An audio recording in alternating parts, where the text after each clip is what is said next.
Hey folks, how you doing? Brian again. Last time we talked, we are on the subject of how do you raise money for your dream center, and we talked through email and email marketing, the importance of getting people's emails, and then progressively sending out updates, information to them. In this one, we're going to be talking about direct mail and how we handle this thing called direct mail. Direct mail is making a comeback. I remember 10 years ago just having terrible results with direct mail. We'd spend $2,000 or $3,000 and only about $1,500 or so would come in. It was not good results. But it is making a comeback. Direct mail, by the way, for those of you who don't know, is this really cool thing. It's paper, and it comes in these things called envelopes, and it has this little thin thing called a stamp on it.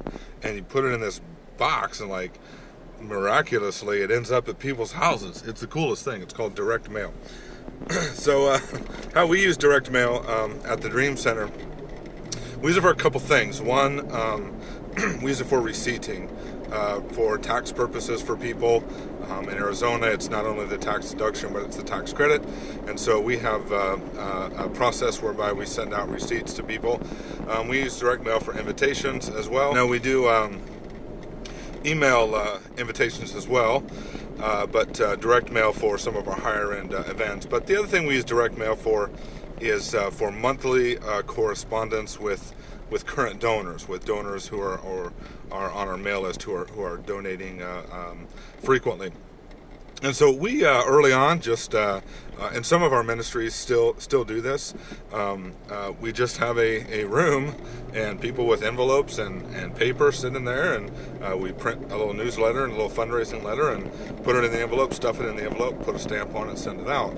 We still do that in one of our ministries to the tune of maybe 500 to 700 pieces of mail every single month. So it's possible. You don't have to hire somebody. You don't have to use some of these other services that I'm talking about. It's totally possible to do it in-house. It does take time, and so then I think it should take a team. We currently at the main campus Dream Center are using a third-party service. You all don't have to use them, but a lot of big ministries, big names use them down here in Phoenix. And so essentially what they are is a clearinghouse, if you will, for our donations. So the nice thing I think I like about them is they can do everything from the artwork. They'll work with you a little bit on the letter, what's the story about and what are we going to talk about.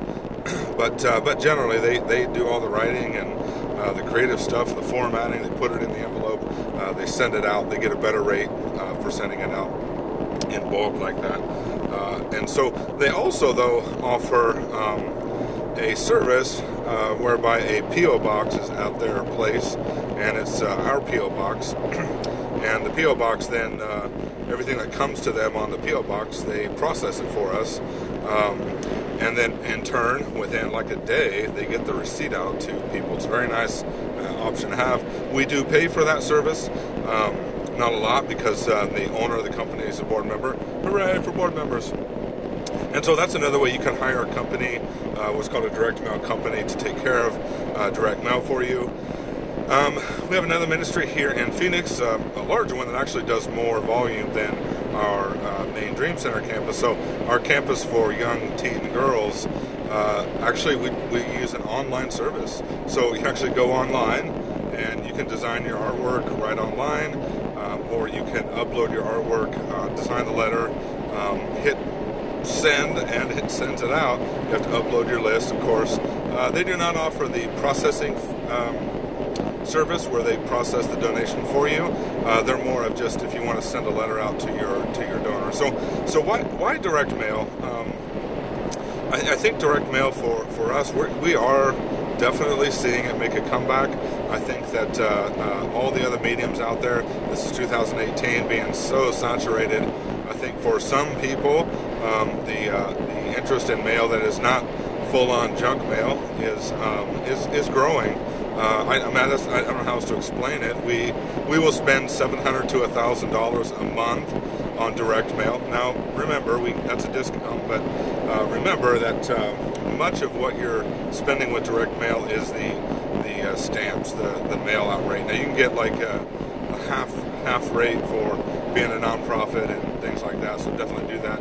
But the stamps still, I mean, you just can't get out of it. You're gonna still spend for every letter with artwork and letters and envelopes and paper and ink and stamps. You're still gonna spend 30 cents to 50 cents on the low end for those letters. And we've had some pieces go out that were heavier and had more pages, and those get upwards of $1. And when we send out invitations, like for our Night of Dreams, those might be $2, $3 because we purchased some nice print material. So we see direct mail making a comeback. Like I mentioned, we might spend $700 to $1,000 on a piece going out every month. It's going out to our most consistent donor base, so it's not going out to everyone we have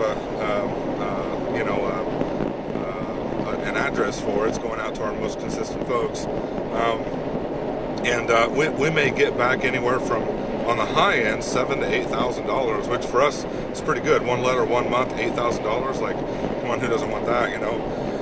And so that may be going out to 300 to 500 to more people. It depends on how we segment our list, if it's going for foster care, human trafficking, whatever. So I do highly recommend direct mail. At a minimum, I recommend it for the receipting process. And here's why. Whenever we send a direct mail piece, like the receipt, for example, say you go online, you don't have to do this, but go online, donate to the Dream Center. You're going to get an immediate email receipt thanking you for your gift. You're going to go into one of those funnels that I talked about, where you're going to automatically get leaked information. Information is going to automatically come out to you. But then the processing company is going to get your information for your billing address, and they're going to send you an official hard copy receipt. Now, whenever we direct mail a receipt, we also put in there an ask at the bottom. So it says official receipt and everything on it, letter from me, but at the bottom it says, this is for the next time that you give. And we've seen a lot of money come in on just by doing that, just by kind of asking again in the thing. And so it's got the envelope, it's not stamped, they have to put their own stamp on it, but it's got that thing, they just tear it off, put an envelope, they can make another offering. Now obviously that works a lot better with people who sit at a table and sit down and do their bills. They can kind of process things, and it works. We see a lot of people do it. However, a lot of people prefer the online method as well. So we will also use direct mail for sort of major project emergency lists, major campaigns that we're sending out to people. Is another great thing, like or major holidays and things, Christmas. If we start a new campus, we'll do a major mail-out campaign. We have had some success with advertising, like buy a small trinket type thing, and it's an offering goes to the ministry, and we'll send it to you. So places, clearinghouses like direct mail places like DBCNS, they can do this. Like they process books for us, and little charms and keychains and things.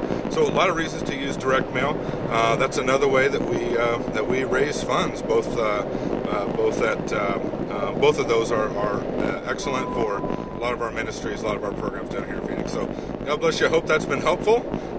See you next time.